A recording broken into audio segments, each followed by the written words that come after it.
Assalomu alaykum, qadrli muxlis.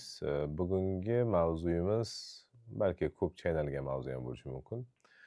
Liderlik haqida va unga aql zakovatni qanchalik daxli borligi.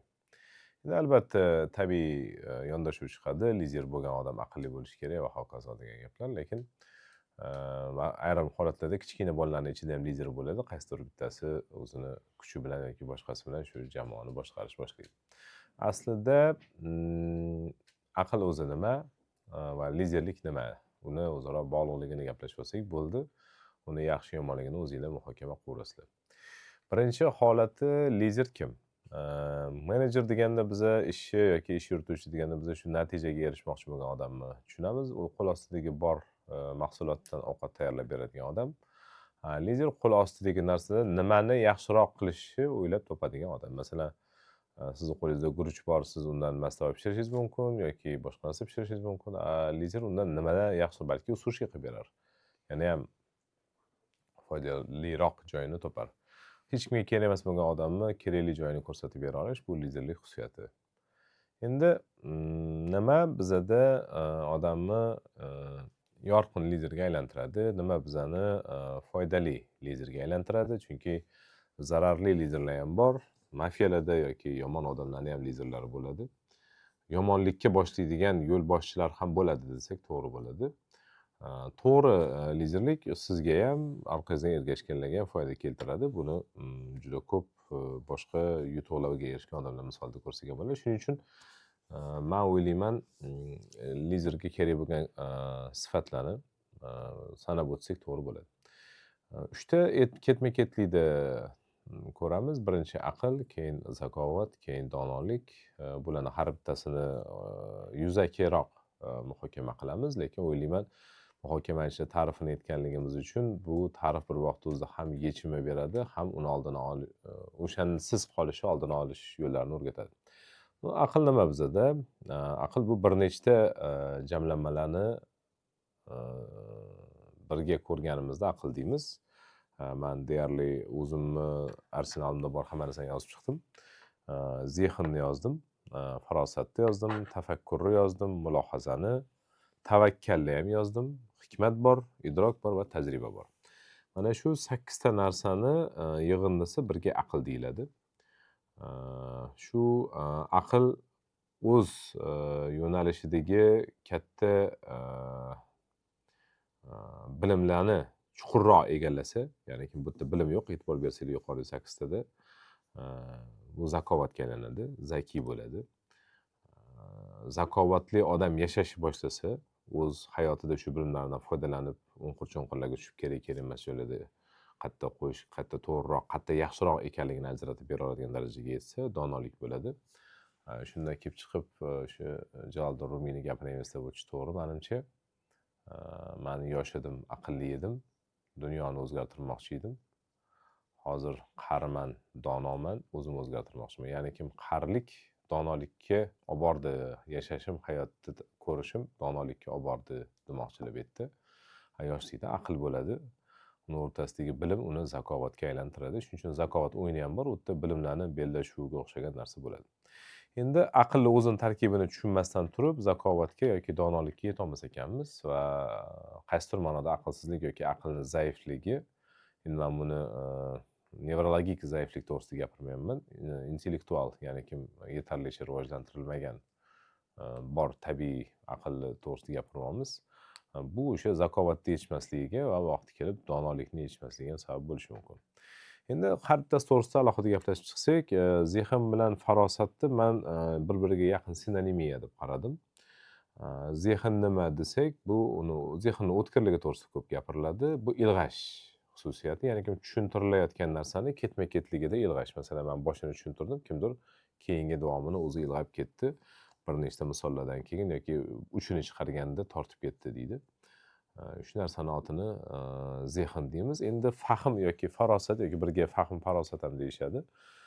Fahm farosat bo'lsa, boyagi zehn etilayotgan, uchi boshlangan narsani davom ettirish bo'lsa, farosat uchi chiqarilmagan, lekin o'xshashi bo'lishi mumkin. Masalan, kosantiyda nimkosa bo'ladi. Yetmagan narsangizni ilg'ab olishi yoki aytgan so'zlaringizdan boshqa ikkinchi ma'noni ilg'ab olishi yoki yozilib boshqa narsalardan ham xuddi shunga o'xshagan narsa. Demak, berkitilgan narsani ilg'ash farosat bo'lsa, ko'rsatilgan narsani bir qismi ko'rsatilgandan keyin ilg'ash zehn bo'ladi. Endi zehni o'tkir bo'lishi kerak, lider bo'lmoqchi bo'lgan odamni. Sabab boya aytganimizdek, birovlar ko'rolmagan jihatlarni ko'rish kerak, belgilar asosida ilg'ash kerak. Masalan, Sherlok Holms doktor Watson bilan solishtirganda zehnliroq deb qaraladi. Watson ilg'amagan narsalarni ilg'aydi. O'zbek so'zida so'zidan ham o'zi qiziq, o'zidan ham so'zi qiziq deyiladi. Ya'ni kim o'ta juda ko'p farosatli maneralar bo'ladi, gaplar, bu yerda uni egallashga, o'rganishga to'g'ri keladi. Endi hayotimizda ham bu gaplar ko'p ishlatiladi. Keyingi narsa ilg'ab oldik nimanidir, ma'nosini tushunib oldik. Qiladigan ishimiz mulohaza yoki tafakkur. Tafakkur fikr so'zidan olingan. Mulohaza endi hozirgi fanni tilida critical thinking yoki analiz deyiladi. Yonidagi shunga o'xshash narsalarga solishtirib, uni afzal va kamchiliklarini topib, u haqida fikr yuritish mulohaza deyiladi.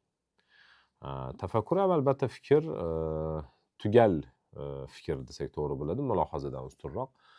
Mulohaza sizni chalg'ishingiz yoki boshqa mavzularga o'tib ketishingiz ham mumkin mulohazada yoki shu mavzuni to'liq o'rganmay qolishingiz ham mumkin. Tafakkurda tugal fikr bo'ladi. Mana shu fikr asosida rivojlanaman degan qaysidir ma'noda balki g'oyaga ham yaqinlashib qoladi.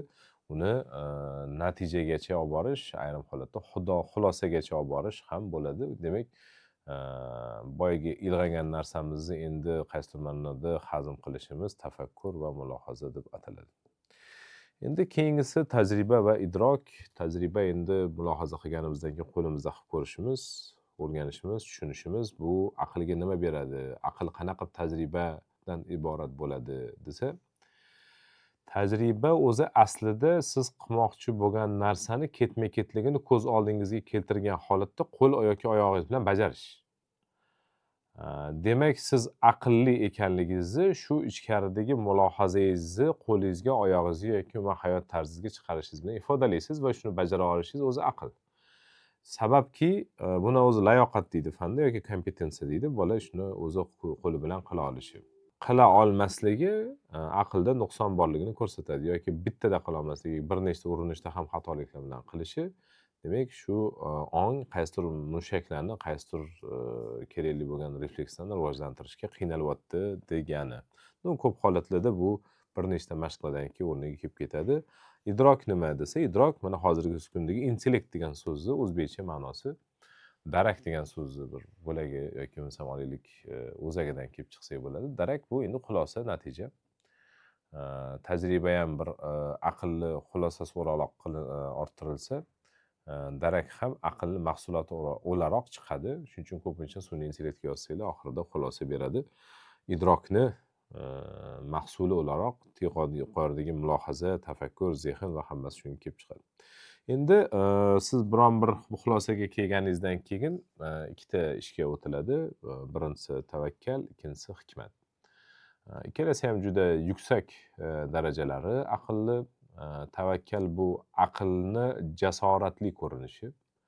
Aql bilan bir fikrga keldingiz, tafakkur bilan bir yetuk bir xulosaga keldingiz, u bir darakka, xulosaga aylandi.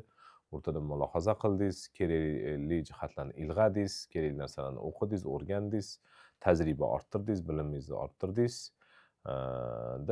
Endi tavakkal qilish vaqti keldi. Ya'ni kim qaror qabul qilishga vaqti kelib qoldi, ikkitadan bittasini tanlash yoki bittasiga chuqur ixlos qilish va hokazo variantlari keldi. Mana shu holatda jasoratli aqlni tavakkal deydi. Ya'ni kim qaror qabul qilayotganda hamma mas'uliyatni o'z bo'yniga oladigan aqlni biz tavakkal deymiz. Endi agar jasoratni o'zi bo'lsa-yu aql bo'lmasa nima bo'ladi desa, yoki bo'lmasam olaylik qaysidir ma'noda tavakkal deganda biza ko'rkirona ishonib ketishsa nima bo'ladi desa, bu ahmoqlik bo'ladi.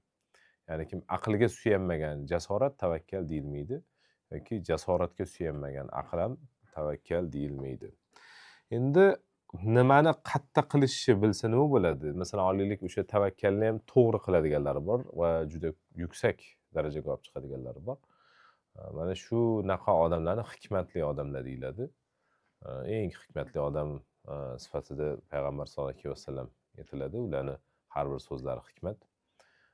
Va xuddi shunga o'xshagan olimu fuzolarni ham ko'p qilgan ishlari-yu gapirgan gaplari hikmat. Hikmati deganda man hikmatini keyin tushundim ham deyishadi. Ya'ni kim aslida bu narsani nima kerakligini, nega kerakligini, qachon qanaqa foyda kelishini keyin bildim, keyin aqlim yetdi deydi. Ko'p holatda masalan otam nega unaqa degandi, mana shu yoshga yetib endi tushundim deydi, hikmatini tushungan ma'noda.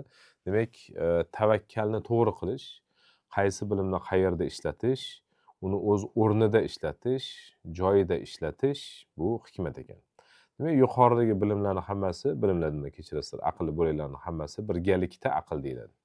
Endi ko'pincha biza bolani aqlsiz deganimizda aynan nimasi yetmayotganligini bilmasdan gapirishimiz uni rivojlantirishimizni qiyinlashtiradi. Masalan, zehni o'tmas bo'lsa, ya'ni tez ilg'ay ola olmasa, lekin u bir o'rgangan narsasini yaxshi eslab qolishi mumkin. Masalan, xotira kuchi bilan yoki bo'lmasam tajribasi oson qolishi bilan. Shuning uchun uni zehnini o'tkirlashga to'g'ri keladi. Buning uchun uni chalg'itadigan telefonni kamaytirish kerak yoki bo'lmasam diqqatini bir joyga to'plashga o'rgatish kerak. Ayrim holatlarda bizda farosatda yoki fahmda muammo bo'lishi mumkin. Nimadir siz kosani tiyida nim kosasi bo'lsa yoki mana qiyinroq masalalar bo'lsa, kimyo, fizika, matematikadan asli nima deyotganini ilg'ab olishga bola qiynaladigan bo'lsa, unda ko'proq shu yo'sindagi masalalarni boshqasini ko'proq eshitish kerak. Endi tafakkur, fikr yuritishni albatta bular hammasi o'zi aslida ko'proq kitob o'qishi va aqlli odamlar bilan yurish bilan bog'lanadi. Hozirgi zamonda eng yomon narsalardan bittasi qisqa videolarning ko'p ko'rilishi va ko'p holatlarda o'zidan aqlliroq bo'lgan odamdan qochish bor. O'zim kuzatgan narsam, iloji boricha atrofda o'ziga bo'lgan teng yoki o'zidan sal pastroq odamlar bilan, ayniqsa hukm o'tadigan, gap o'tadigan odamlar bilan yurishni ko'proq ma'qul ko'radigan odamlar, yoshlarni nazarda tutyapman. 14, 13, 15 yashar bolalarni, 20 yoshgacha bo'lgan bolalarni. Shu narsani orqasidan odamni zehni o'tmaslashadi, odamni aqli, ayniqsa videolar tez bir-biridan o'zgaraverganda, Instagramda yoki boshqada, bu keyinchalik boshqa mulohaza, tavakkal yoki hikmat yoki idrokka muammo keltirishi mumkin. Buni nima qilish kerak desa, shu yoshlikda har bitta fanni o'zi minimumida o'rganib va ular o'rtasida integratsiyani o'rganish kerak. Albatta bu qiyinroq tuyulishi mumkin. Bu sizlarga eng oson usuli xilma-xil janrdagi kitoblarni o'qish yaxshiroq, agar u badiiy adabiyot bo'lsa, dunyoni ko'rish va suhbatlaringlarda iloji boricha o'zgartirish kerak muhitni. Bugun futbol haqida juda yaxshi gapira oladigan professional odam bilan gaplashsangiz, ertaga iloji bo'lsa biznes haqida, balki indinga ozgina qurilish haqida gapirish kerak. Shu sizni fikrlaringizni teranlashtiradi va o'z tajribangizni oshishiga yordam beradi. Endi bularni o'sishi va boya yuqorida aytib o'tganimizdek, sohangiz bo'yicha hard skill deydi, ya'ni o'z sohangiz bo'yicha bilimni orttirishingiz sizni zakovatli qiladi. Bilimingizni har tomonlama orttirishingiz kerak. Masalan, mashina haydashni o'rgangan shofyor tuzatishni ham bilsa, ancha yaxshi bo'ladi. Yoki tor doiradagi mutaxassis, masalan, ginekolog bo'ladigan bo'lsa, shu ginekologiyani yondosh shunga yordam beradigan boshqa sohalarni ham qo'shib o'rgansa, u zakovatli bo'ladi.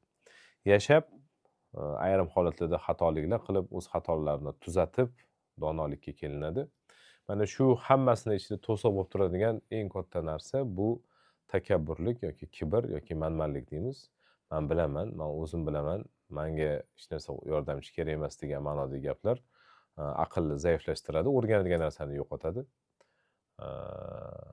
Yoki bo'lmasam bilimi chuqurlashmaganligi hisobi uchun zakovatli bo'la olmaydi va hayotda o'z xatolarini to'g'rilamaganligi uchun dono bo'la olmaydi, o'rnak bo'la olmaydi, ibrat bo'la olmaydi. Umumiy olib qaraganimizda yana bir qaytarib o'tmoqchiman. Odam aqli past yoki tushunishi qiyin yoki o'rganishi qiyin degani bu yo zehni, yo farosati, yo tafakkuri, yo mulohazasi, yo idrokida, yo tajribasida kamchilik bor, yo bir narsani tavakkal qilganda aqlga yo jasoratga tayanmaydi, yoki o'shani hikmatigacha yetib bormagan, shu har xil sabablarga ko'ra. Bilimini chuqurlashtirmasa, zakovatni to'liq bo'lmaydi va hayot tajribasini to'g'ri orttirish uchun yuqoridagilar bilan birga odamda kibri past, o'zini yoki iloji boricha yo'q, manmanlik yo'q va o'zini qilgan kichkina ishlariga hadeb g'ururlanmasligi kerak. Shularni inobatga olinsa, odam dono bo'ladi. bu degani nimani qayerda ishlatish kerak, qayerda yurg'ish kerakligini biladi va lizerlik xususiyati o'z-o'zidan keladi va u foydali lizerlik bo'ladi. U borida ham, yo'g'ida ham uni hurmat qilishadi. E'tiboringiz uchun rahmat. Umid qilaman foydali bo'ldi.